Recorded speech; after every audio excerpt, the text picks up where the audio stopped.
I think you're always going to see assorted phenotypes from any batch of seed because you're always going to have recessives in there. You're always going to have different expression. And, I mean, within here you see some really tall things. In this shot right here, there's like 4. At least. Yeah. You could really see the difference. Bottom, left, top, yeah. right. Yeah. Maybe at the end I'll show you the secret garden that got pollinated. Oh. Yeah. I wanted to see what would happen, and boy, did it happen.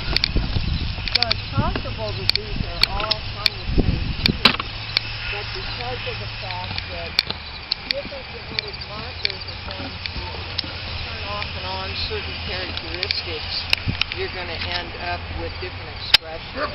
So some of them are really tall, some have, back here you've got real dark plant, you've got some that are quite yellow with their leaves. And then you see some of them that have, let me show an example of this. This is a good example of how the pollen kept pollinating, but the seeds will not ever mature. Like there's the top part, there's seeds that want to form because they'll just continue accepting the pollen, but they won't ever mature. So this is a good example of a lot of pollen received ongoingly, but immature seeds. The inside has them too. And that's where you should see the matured seeds inside because they get pollinated first, but nope. And here we have a stalk that's wrapped with bindweed. You can actually see the powdery mildew on the bindweed here, and it's just starting to infect the lower leaves. So I'm going to pull those leaves off because the other leaves are fine, but you really don't want the powdery mildew to get around and infect the other leaves that are in the pile because they're going to get warm and encourage mold anyhow while you've got them all piled up. And so you really want to make sure that you have as little as possible. Here's another one. Just on the very beginning of powdery mildew on that leaf. So. Ew, it is that bindweed. Yep. This is a good example of something munching. I'm guessing it's the birds.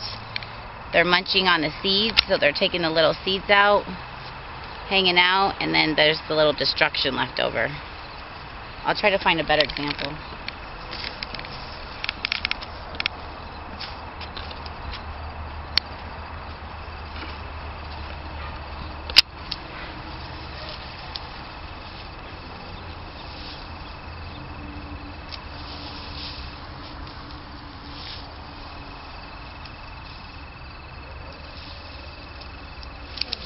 Bindweed in this area over here. Yeah, that bindweed is real hard to control. I went through all summer weeding and trying to control the bindweed. It grows so fast. If I did it, it probably would have pulled the plants down to the ground. Yeah, it grows in my driveway, and I always let it grow in the driveway because it has pretty little white flowers. But once it tries to move out of the driveway, it gets pulled up. Sorry, grasshoppers, you have to find a new home.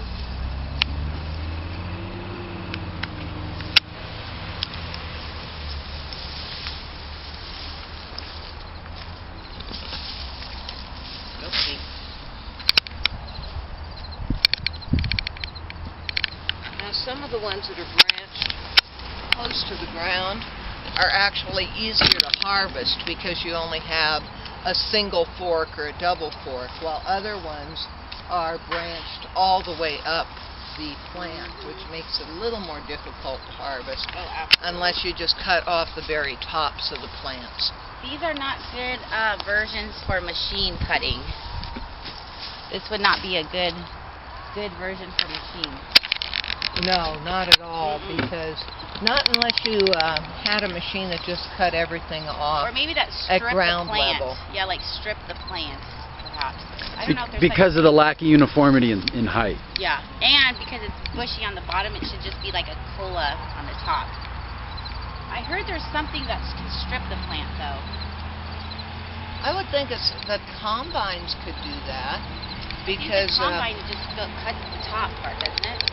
well, we would combine corn in Ohio, and when you combined the corn, it came out shucked.